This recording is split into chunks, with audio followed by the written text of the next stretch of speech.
Hello and welcome friend in my channel Pranav for you knowledge for everyone. दोस्तों, आज का मेरा टॉपिक है सेल्मा ग्रेड, जो सेल बनाती है हाई टेंसाइल प्लेट्स के लिए। इससे पहले मैं IS 2062 2011 के बारे में बता चुका हूं। उस वीडियो को आप ज़रूर देखिएगा क्योंकि उसमें मैंने 4P इम्पैक्ट टेस्ट क्या होता है ये बताया था, और इससे पहले मेरे वीडियो में मैकेनिकल और केमिकल कंपोजिशन क्या होता है ये बताया था, क्योंकि इन स्टैंडर्डों में उनका बहुत ज़्यादा ज़रूरत पड़ता है कि क्या इफ़ेक्ट पड़ता है केमिकल और मैकेनिकल का।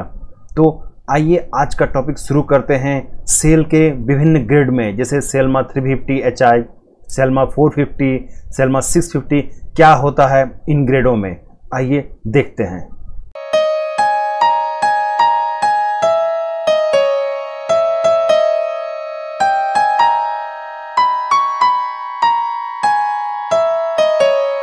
तो दोस्तों, सबसे पहले शुरू करते हैं सेल्मा 300।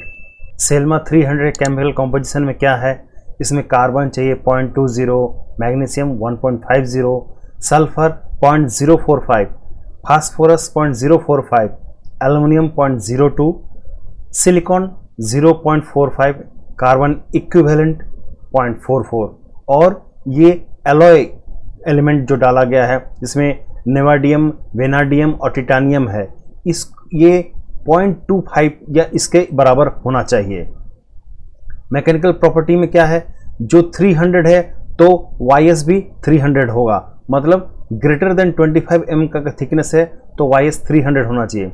25 से 440 तक mm तक में है तो YS 290 होना चाहिए। यहाँ YS मतलब यील्ड स्ट्रेंथ, और अगर ग्रेटर देन 40 है तो 280 होना चाहिए। ये yield strength, ultimate tensile strength क्या है, इसके बारे में मेरे मैकेनिकल कंपोजिशन वीडियो को जरूर देखिएगा। इसमें अल्टीमेट टेंसाइल स्ट्रेंथ कितना चाहिए, 440 MPa मेगा पास्कल में आता है। Elongation percentage 24। Internal band diameter, अब जब बैंड के 2T यानी थिकनेस इंटू 2, यहाँ T का मतलब थिकनेस है, और इसमें 4P इम्पैक्टर्स की जरूरत नहीं पड़ती है। सेकेंड आता है हम लोग का 300 HI, इससे पहले था 300 HI में क्या है, इसमें बाकी केमिकल सारा सही एक ही जैसा रहता है, लेकिन सल्फर और फास्फोरस, जैसे कि सल्फर 300 में कितना था 0.045, लेकिन इसमें कितना है 0.040, 0.04। इसके साथ ही केमिकल इक्विवेलेंट 300 में था 0.44, इसमें 0.43 है। साथ ही बाकी सारा ही चीज़ इसमें एक जैसा है, लेकिन इसमें 4P इम्पैक्ट टेस्ट की जरूरत पड़ती है। जब 300 HI में बात होती है तो 4P इम्पैक्ट टेस्ट 0 डिग्री में आपका 40 जूल मिनिमम होना चाहिए 300 HI में। इसके बाद हम देखते हैं सेल्मा 350। सेल्मा 350 में क्या चाहिए, carbon 0.20, magnesium 1.55, sulphur 0.045, phosphorus 0.045, aluminium 0.02 minimum. गौर कीजिएगा, एल्युमिनियम जो है मिनिमम है, बाकी सारा मैक्सिमम है, और सिलिकॉन 0.45, कार्बन इक्वल 0.46, और एलॉय जो एलिमेंट है वो 0.25 या इक्वल उतना होना चाहिए। साथ ही इसका मैकेनिकल कंपोजिशन में देखिए, अगर वो ग्रेटर देन 25 है तो 350, 225 से 40 तक है तो 330, सॉरी स्मॉलर देन 25 है तो, और ग्रेटर देन 40 हो गया तो 320 होना चाहिए। Tensile ultimate tensile strength 490, percentage elongation होना चाहिए 24, और इसमें बैंड डायमीटर जो है 2T यानी थिकनेस इंटू 2, और इसमें 350 में HI या 4P इम्पैक्ट टेस्ट की जरूरत नहीं पड़ती है। इसके बाद आता है सेल्मा 350 HI में भी सारा चीज़ सेम है केमिकल, लेकिन इसमें भी क्या है, सल्फर और फास्फोरस ये दोनों इसमें घट गए हैं। पहले 0.45 था, अभी 0.40 है। साथ ही कार्बन इक्विवेलेंट भी आपका इसमें थोड़ा सा बढ़ा हुआ है। इसके साथ ही मैकेनिकल प्रॉपर्टी सेम है, लेकिन इसमें HI में इम्पैक्ट टेस्ट की जरूरत पड़ती है, यानी 0 डिग्री अगर रूम टेम्परेचर में 40 जूल मिनिमम, और -20 अगर -20 डिग्री टेम्परेचर अगर चेकिंग करते हैं तो 30 जूल मिनिमम होना चाहिए।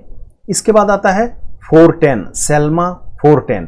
सेल्मा 410 में कार्बन कितना चाहिए 0.20, magnesium 1.60, sulphur 0.045 max, phosphorus 0.045 max, aluminium minimum 0.02, silicon 0.45 maximum, और कार्बन इक्विवेलेंट 0.48। साथ ही मैकेनिकल प्रॉपर्टी में लेस देन 25 होगा तो 410, 25 से 40 होगा तो 390 और ग्रेटर देन 40 होगा तो 380।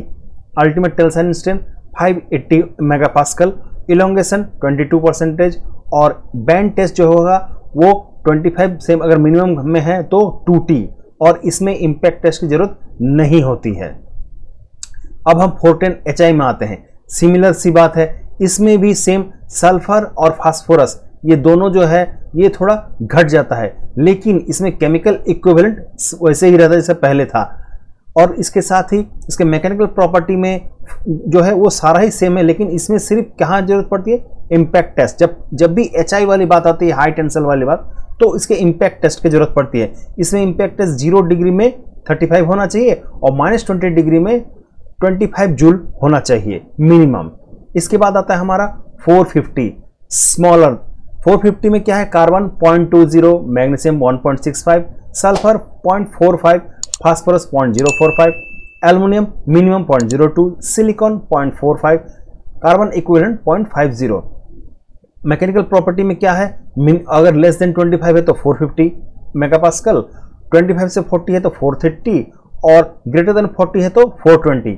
टेंसाइल स्ट्रेंथ जो है 570 MPa, परसेंटेज ऑफ इलोंगेशन 22 और बैंड टेस्ट में इसका 2.5 इंटू थिकनेस और इसमें भी इम्पैक्ट टेस्ट की जरूरत नहीं पड़ती है 450 में। अब सेल्मा 450 HI में आते हैं। इसमें भी सिमिलर क्या है, 450 से इसमें सल्फर और फास्फोरस जो है कम रहता है प्लेन SP मतलब 450 सेल्मा 450 की तुलना में, लेकिन इसका भी कार्बन इक्विवेलेंट सेम रहता है। मैकेनिकल प्रॉपर्टी लगभग सेम है, सिर्फ 4P इम्पैक्ट टेस्ट में जरूरत पड़ती है जब भी HI आता है। तो यहाँ क्या है, 0 डिग्री में 30 जूल मिनिमम चाहिए और -20 में 20 जूल मिनिमम चाहिए। इसके बाद आता है सेल्मा 550। इसमें carbon 0.20, magnesium 1.65, sulphur 0.02, phosphorus 0.025, aluminium 0.02, silicon 0.50 and carbon equivalent 0.54। और इसका मैकेनिकल प्रॉपर्टी में क्या है, लेस देन 25 होगा तो 550 MPa, 25 से 40 होगा तो 530 MPa और ग्रेटर देन 40 होगा तो 520 MPa। अल्टीमेट टेंसाइल इसमें 650 चाहिए, परसेंटेज ऑफ इलोंगेशन 14 चाहिए और इंटरनल डायमीटर जो होता है जो बैंड टेस्ट का वो 3T, इसमें 3 हो गया, 3 गुना थिकनेस का 3 गुना और इसमें 4P इम्पैक्ट टेस्ट की जरूरत नहीं पड़ती है। 550 HI में क्या है, इसमें सिर्फ सल्फर जो है पहले की तुलना में थोड़ा घटा हुआ है, इसमें फास्फोरस सेम है। इससे पहले क्या होता था, सल्फर और फास्फोरस दोनों ही घटा था HI जब भी आता था।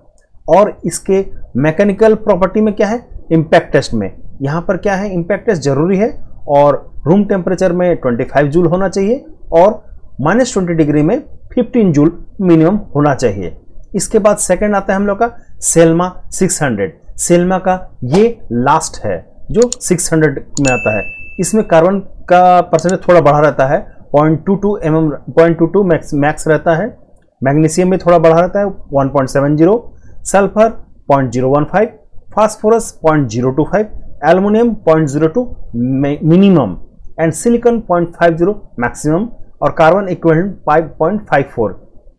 इसका जो मैकेनिकल प्रॉपर्टी है इसमें लेस देन 25 में 600 मेगापास्कल रहता है, 25 से 40 580 MPa रहता है और ग्रेटर देन 40 से 570।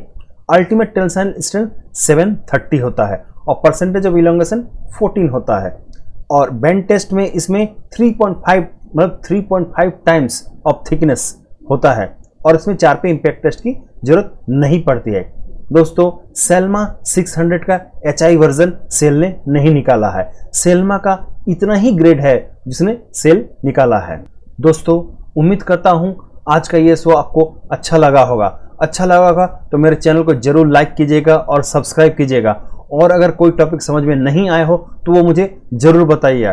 इसके बाद मैं Fe410, HT60 ये सारे डीन स्टैंडर्ड क्या होते हैं, STKM 13A या STKM ग्रेड क्या होता है, मैं सारे ही ग्रेड को एक एक वीडियो बना के कवर करूँगा। तो आज के लिए इतना ही, धन्यवाद।